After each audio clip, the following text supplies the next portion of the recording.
বন্ধুরা, আপনি যদি পাঞ্জাব ব্যাংকে রেকারিং ডিপোজিট বা আরডি অ্যাকাউন্ট ওপেন করতে চান, সেক্ষেত্রে আপনার জন্য অবশ্যই সুখবর। কারণ রেকারিং ডিপোজিটে পাঞ্জাব ব্যাংক নতুন সুদের হার ঘোষণা করেছে এবং সুদের হার কিন্তু অনেকখানি বেড়েছে সাধারণ গ্রাহক, প্রবীণ গ্রাহক এবং অতি প্রবীণ গ্রাহকদের জন্য। তো আজকে আমরা আপনার সঙ্গে আলোচনা করব যে পাঞ্জাব ব্যাংকের নতুন সুদের হার কত হলো রেকারিং ডিপোজিটে, এবং সেই সঙ্গে নতুন কী কী নিয়ম হয়েছে।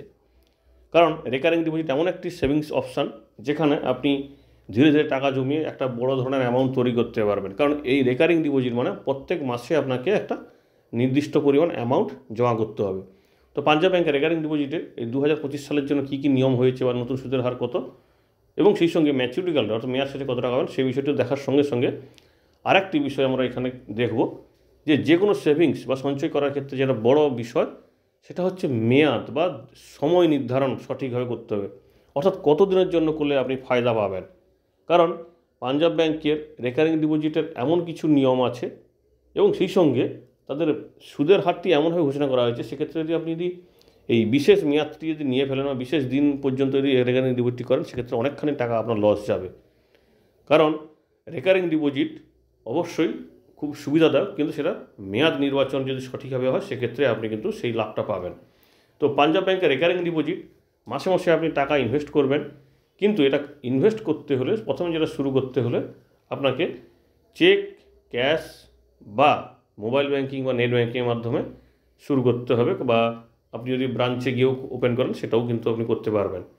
এছাড়া রেকারিং ডিপোজিটের মিনিমাম 100 টাকা এবং ম্যাক্সিমাম হচ্ছে কোনো সীমা নেই। তবে হ্যাঁ, ব্রাঞ্চে গেলেও আপনাকে আর 100 টাকায় করতে দেবে না, ও 1000 টাকা মিনিমাম আপনাকে ইনভেস্ট করতে হবে।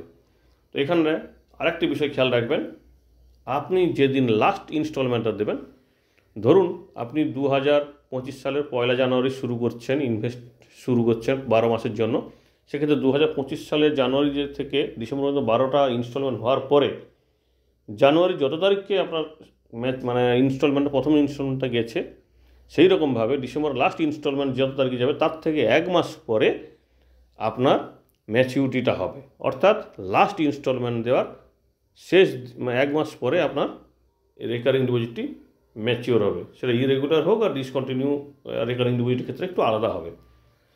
ট্রান্সফার, আপনি এই অ্যাকাউন্টটি ট্রান্সফার করতে পারেন, অর্থাৎ রেকারিং ডিপোজিট অ্যাকাউন্টটি আপনি ট্রান্সফার করতে পারেন বিভিন্ন ব্রাঞ্চের মধ্যে। সিনিয়র সিটিজেন তাদের জন্য 50 পয়সা বেশি এবং অতি প্রবীণদের জন্য 30 পয়সা বেশি সুদ পাওয়া যাবে। এবার আসি, এই রেকারিং ডিপোজিট ওপেন করতে যেটা বাধ্যতামূলক, সেটা হচ্ছে কি একটা সেভিংস অ্যাকাউন্ট, কারেন্ট অ্যাকাউন্ট অথবা ওভারড্রাফট অ্যাকাউন্ট আপনি ওপেন করতে হবে আপনাকে, এবং সেটা দিয়ে কিন্তু একটা অ্যাকাউন্টটা খুলে। তবে হ্যাঁ, এই অ্যাকাউন্টগুলো যেন সক্রিয় থাকে, কোনোটাই যেন বন্ধ না হয়ে যায়, বা সুপ্ত অবস্থায় থাকলে কিন্তু রেকারিং ডিপোজিটটি আপনার সমস্যায় পড়বে, কারণ আপনার ম্যাচুরিটির সময় টাকাটা কিন্তু ঢুকবে না। তো এই বিষয়টি খেয়াল রাখবেন। রেকারিং ডিপোজিট খোলার আগে কিন্তু সেভিংস অ্যাকাউন্টের প্রয়োজন আছে, বা কারেন্ট অ্যাকাউন্ট বা ওভারড্রাফট অ্যাকাউন্টের প্রয়োজন আছে। পাঞ্জাব ন্যাশনাল ব্যাংকের 3 ধরনের রেকারিং ডিপোজিট করা। একটা হচ্ছে শর্ট টার্ম রেকারিং ডিপোজিট, যেটা হচ্ছে 6 মাস থেকে 1 বছর মেয়াদের হয়। আর একটা হচ্ছে মিডিয়াম টার্ম, যেটা হচ্ছে 1 বছর থেকে 3 বছর মেয়াদের হয়। আর একটি হচ্ছে লং টার্ম অর্থাৎ দীর্ঘমেয়াদী, যেটা বলা হচ্ছে 3 বছর থেকে 10 বছর। তো এই 3টি মেয়াদের আপনি রেকারিং ডিপোজিটে ইনভেস্ট করতে পারবেন। এবং এই যে রেকারিং ডিপোজিট আপনি ইনভেস্ট করবেন, সেক্ষেত্রে একটা জরিমানা কী আছে। ধরুন আপনি ইনস্টলমেন্ট দিতে ভুলে গেছেন, সেক্ষেত্রে প্রত্যেক মাসে 100 টাকার জন্য 1 টাকা করে আপনাকে জরিমানা দিতে হবে। ধরুন আপনার 1000 টাকা করে ইনস্টলমেন্ট ছিল, সেক্ষেত্রে আপনাকে 1 মাস যদি লেট হয়, সেক্ষেত্রে 10 টাকা আপনাকে জরিমানা দিতে হবে। অর্থাৎ আপনার পেমেন্ট বা ইনস্টলমেন্টটা দেরি করার কারণে আপনাকে এই 10 টাকার জরিমানা দিতে হচ্ছে। সেই রকমভাবে আরও বেশি হলে সেখানটা গুণিতক আকারে বাড়বে। নমিনি অবশ্যই করা যাবে, তবে হ্যাঁ, নমিনি করতে তো হবেই। কারণ কি, আপনার টাকাটাকে সিকিউর রাখতে হলে নমিনি বাধ্যতামূলক হওয়া উচিত, এবং এখন এই মুহূর্তে হয়েও গেছে। কারণ এর আগের একটা ভিডিওতে আমরা কিন্তু এই বিষয়টি বলেছি। ওভারড্রাফট বা লোনের সুবিধা থাকবে, পাসবই একটা ইস্যু করা হবে, এবং মিনিমাম 3 মাস আপনাকে এটা চালাতে হবে, তারপরে এটাকে আপনি প্রি ম্যাচিওর ক্লোজার করতে পারবেন। তবে হ্যাঁ, প্রি ম্যাচিওর ক্লোজার করতে হলে আপনাকে কিন্তু একটা জরিমানা দিতে হবে, অর্থাৎ সময়ের আগে বন্ধ করতে চাইলে আপনাকে একটা জরিমানা দিতে হবে। এছাড়া ডকুমেন্টস হচ্ছে মোটামুটি যা লাগে সেভিংস অ্যাকাউন্টে, সব ওই অ্যাকাউন্টই লাগে, ডকুমেন্টস লাগে। তবে হ্যাঁ, সেভিংস অ্যাকাউন্ট যদি ঠিক ক্লিয়ার থাকে বা কারেন্ট অ্যাকাউন্ট যদি ক্লিয়ার থাকে, সেক্ষেত্রে আপনাকে কোনো ডকুমেন্টস দিতে হয় না। ওটা ব্রাঞ্চের উপর নির্ভর করে, অনেক ব্রাঞ্চ আবার কিন্তু এক্সট্রা চায়। এবার দেখেন কে এই রেকারিং ডিপোজিটে ইনভেস্ট করতে পারবেন নতুন নিয়মে। 10 বছর বয়সে বেশি হলে তারা নিজস্ব অ্যাকাউন্ট মানে তথ্য দিয়ে আরডি অ্যাকাউন্ট ওপেন করতে পারেন। কিন্তু 10 বছর কম বয়সী নাবালকদের ক্ষেত্রে তাদের পিতা বা মাতার অভিভাবকত্বে একটা অ্যাকাউন্ট ওপেন করতে দেওয়া হয়। পৌরসভা, পঞ্চায়েত এবং অন্যান্য অন্যান্য আধা সরকারি সংস্থাগুলিও পাঞ্জাব ব্যাংকে রেকারিং ডিপোজিট ইনভেস্ট করতে পারবে। আনডিভাইডেড হিন্দু ফ্যামিলি দাতব্য ট্রাস্ট মালিকাগুনি এই রেকারিং ডিপোজিটে ইনভেস্ট করতে পারবে। সময়ের পূর্বে বন্ধ করলে 1% আপনাকে জরিমানা দিতে হবে, অর্থাৎ আপনাকে 1% হিসাবে কম সুদ দেওয়া হবে। এবং সেই সঙ্গে পেনাল্টি যদি আপনার ইরেগুলার রেকারিং ডিপোজিট হয়, যা ডিসকন্টিনিউ রেগুলার মানে রেকারিং ডিপোজিট হয়, সেক্ষেত্রেও কিন্তু এই জরিমানা লাগবে। ইনকাম ট্যাক্সের সুবিধা অবশ্যই পাবেন। তার জন্য আপনাকে 15G বা 15H ফর্ম পূরণ করতে হবে। 15G অর্থাৎ যাদের বয়স 60 বছরের কম এবং 15H যাদের বয়স 8 বছরের বেশি, সেই সমস্ত গ্রাহকদের কিন্তু এই 15G 15H ফর্ম পূরণ করতে হবে। 15G 15H ফর্ম কীভাবে পূরণ করবেন এটা নিয়ে আমাদের একটা ভিডিও আছে। এবার দেখে নিই সুদের হার। 180 দিন থেকে 270 দিন, তো মিনিমাম এখানটায় 180 দিনের অর্থাৎ 6 মাসের জন্য আপনাকে রেকারিং ডিপোজিট ওপেন করতে হবে এবং তার পরবর্তীতে 3 মাসের গুণিতক, অর্থাৎ 6 মাসের পরে 9 মাস, 9 মাসের পরে 1 বছর, তারপরে এরকম করে 3 মাস করে গুণিতক আকারে আপনাকে ইনভেস্ট করতে হবে। আপনি কখনো চাইলেও 6 মাস 1 দিনের জন্য ওপেন করতে পারবেন না। এবার দেখেন 180 দিন থেকে 270 দিন অর্থাৎ 6 মাস থেকে 9 মাসের জন্য সাধারণ নাগরিকদের জন্য 6 টাকা 25, প্রবীণ গ্রাহকদের জন্য 6 টাকা 75, অতি প্রবীণদের জন্য 7 টাকা 5, 1 বছর মেয়াদের হলে 6 টাকা 80, আর প্রবীণ গ্রাহকদের জন্য 7 টাকা 30, অতি প্রবীণদের জন্য 7 টাকা 60। 1 বছর 1 দিন থেকে 2 বছর মেয়াদের একই সুদের হার, অর্থাৎ সাধারণ গ্রাহকদের জন্য 6 টাকা 80, প্রবীণ গ্রাহকদের জন্য 7 টাকা 30, অতি প্রবীণদের জন্য 7 টাকা 60। 2 বছর 1 দিন থেকে 3 বছর পর্যন্ত সাধারণ গ্রাহকদের 7 টাকা, প্রবীণ গ্রাহকদের জন্য 7 টাকা 50, অতি প্রবীণদের জন্য 7 টাকা 80।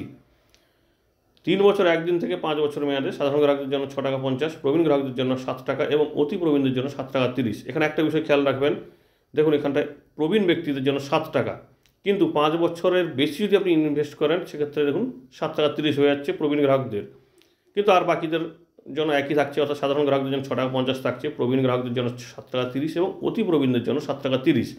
অর্থাৎ 5 বছর মেয়াদে যদি আপনি ফিক্সড ডিপোজিট করে ফেলেন সেক্ষেত্রে অনেকখানি টাকা আপনার লস যাবে, কারণ 30 পয়সা করে আপনি সুদ কম পাবেন। তাই 5 বছর না করে আপনি 5 বছর 3 মাসের করলে আপনি বেশি টাকা রিটার্ন পাবেন। এবার দেখুন ম্যাচুরিটি ক্যালেন্ডার কী বলছে। তো ম্যাচুরিটি ক্যালেন্ডার সাধারণ এবং সিনিয়র সিটিজেন বলতে 60 থেকে 80 বছর একটা ভাগ, আর একটা হচ্ছে 80 বছরের বেশি। তো 1 বছরের মেয়াদে যদি 10,000 টাকা করে আপনি প্রত্যেক মাসে ইনভেস্ট করেন, কারণ আমরা এখানে 10,000 টাকা নিয়েছি হিসাবে সুবিধার্থে, তো 1 বছর মেয়াদে যদি হয় সেক্ষেত্রে 10,000 টাকা করে ইনভেস্ট করলে 1,20,000 টাকা দেবেন। 60 বছরের কম বয়স হলে আপনি পাবেন সুদসহ 1,24,487 টাকা, অর্থাৎ 4,487 টাকা সুদ পাবেন। প্রবীণ গ্রাহক হলে 1,24,823 টাকা, অর্থাৎ 4,823 টাকা সুদ পাবেন। অতি প্রবীণ গ্রাহকরা হলে পাবেন 1,25,024 টাকা, অর্থাৎ 1,20,000 টাকার উপর আপনি পাবেন 5,024 টাকা। 18 মাসের হলে সাধারণ গ্রাহক পাবেন 1,80,000 টাকার উপর সুদ পাবেন 1,89,950 টাকা, অর্থাৎ 9,950 টাকা সুদ পাবেন। প্রবীণ গ্রাহকরা পাবেন 1,90,703 টাকা, 10,703 টাকা সুদ পাবেন।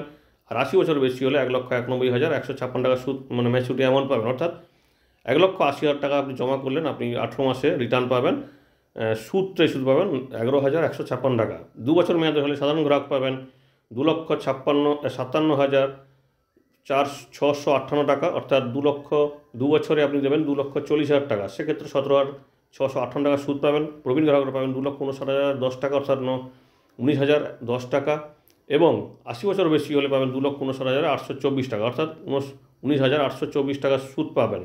2 বছর 3 মাস সেক্ষেত্রেও কিন্তু সাধারণ গ্রাহকরা পাবেন 2,93,063 টাকা, অর্থাৎ 93 এবং তারপরে সাধারণ গ্রাহকরা 2,93,063 টাকা রিটার্ন পাওয়ার সঙ্গে সঙ্গে প্রবীণ গ্রাহকরা পাবেন 2,94,793 টাকা। 80 বছরের বেশি হলে 2,95,825 টাকা রিটার্ন পাবেন। এবার দেখে নিই 3 বছরের মেয়াদের, অর্থাৎ 3,60,000 টাকা রিটার্ন জমা করলে আপনি 60 বছরে পাবেন 4,01,373 টাকা, অর্থাৎ 41,000 টাকার কাছাকাছি আপনি সুদ পাবেন।